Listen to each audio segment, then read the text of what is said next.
Meaning of lower house. Lower house. Lower house.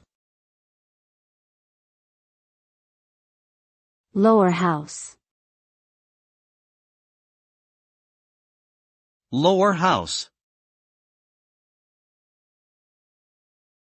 The term lower house usually refers to the chamber in a bicameral legislature, a parliament or congress with two separate assemblies, that typically has more members and represents a larger number of voters than the other chamber, which is known as the upper house or the Senate.